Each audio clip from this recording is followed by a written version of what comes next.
আসসালামু আলাইকুম ওয়া রাহমাতুল্লাহি ওয়া বারাকাতুহু। আহমাদুল্লাহ রাব্বাল আলামিন ওয়া উসাল্লি ওয়া উসাল্লিমু আলাল হাবিবিন নাবিয়িল আমিন, আম্মা বা'দ।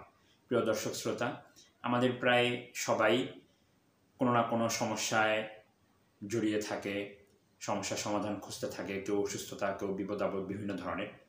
একটা মানুষের জন্য যখন সমস্যাটা খুঁজে পাওয়াটা সম্ভব হয়, তখন তার সমাধান খুঁজে পাওয়াটাও সহজ হয়। তো এইজন্য আজকে আমরা একটা সমস্যা এবং তার সমাধান কী হতে পারে তা নিয়ে সংক্ষেপে কয়েকটি কথা বলবো।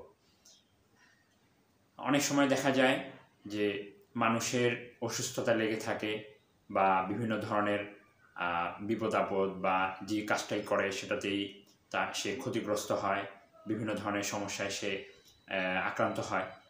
তো এটার একটা কারণ থাকে নাম। যেমন একটি ঘটনা বলি। উপমহাদেশের অন্যতম শ্রেষ্ঠ আলেমী দ্বীন হযরত মাওলানা আশরাফ আলী থানভী রহমতুল্লাহি আলাইহির কাছে তার এক ভক্ত একদিন এসে বললেন যে, হযরত, আমার একটা ছেলে প্রায় সময় অসুস্থ থাকে, তাকে অনেক ডাক্তার দেখিয়েছি, কিন্তু কোনোভাবেই কোনো সমাধান খুঁজে পাচ্ছি না, কোনো পরিবর্তন লক্ষ্য করছি না। তখন হযরত থানভী রহমতুল্লাহি আলাইহি তাকে জিজ্ঞাসা করেন, তোমার ছেলের নাম কি? তো তিনি বলেন, আমার ছেলের নাম কালিমুল্লাহ। তখন থানভী রহমতুল্লাহি আলাইহি তার নাম পরিবর্তন করে বলে দেন যে, আজকে থেকে তোমার ছেলের নাম সালিমুল্লাহ।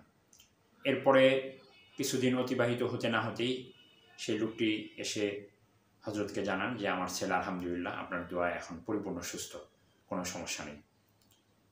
দ্বিতীয় আরেকটি কথা বলি, আমারই আপন এক ভাগিনা, তার নাম ছিল প্রথমে মিকদাদ, এবং আমরা দেখতে পাচ্ছিলাম যে গড়ে প্রতি বছরই 2-3 বার করে তাকে হসপিটালে ভর্তি করতে হতো, অসুস্থতা লেগেই থাকতো।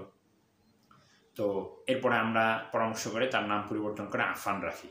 এখন আল্লাহর মেহেরবানি সে যথেষ্ট সুস্থ আছে, এবং গত 4-5 বছরে আলহামদুলিল্লাহ তাকে হসপিটালে ভর্তি করতে হয়নি।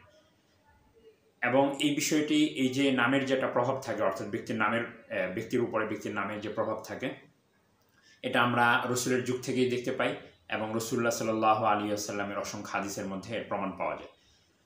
যেমন সাঈদ ইবনুল মুসাইয়িব রহমতুল্লাহি আলাইহি, বিখ্যাত তাবী, তিনি বর্ণনা করেন, আমার দাদা একবার রাসূলুল্লাহ সাল্লাল্লাহু আলাইহি ওয়াসাল্লামের কাছে দেখা করতে আসেন। রাসূলুল্লাহ সাল্লাল্লাহু আলাইহি ওয়াসাল্লাম তাকে জিজ্ঞাসা করেন, তোমার নাম কি?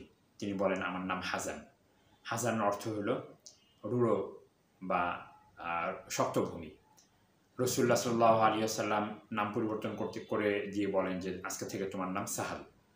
কিন্তু তিনি সহজ সরল মানুষ ছিলেন, তো বললেন যে, না, আমার বাপদাদা যে নাম রেখেছে সেটাই চলবে।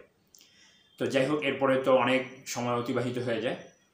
সাঈদ ইবনুল মুসাইয়িব রহমতুল্লাহি আলাইহি পরবর্তীতে এই ঘটনা উল্লেখ করে বর্ণনা করে বলতেন যে, আমার দাদার নামের সেই প্রভাব আজও আমাদের বংশের মধ্যে রয়ে গেছে, অর্থাৎ আমাদের বংশের মানুষের মেজাজের মধ্যে রূঢ়তা, রুক্ষতা এখনও রয়ে গেছে।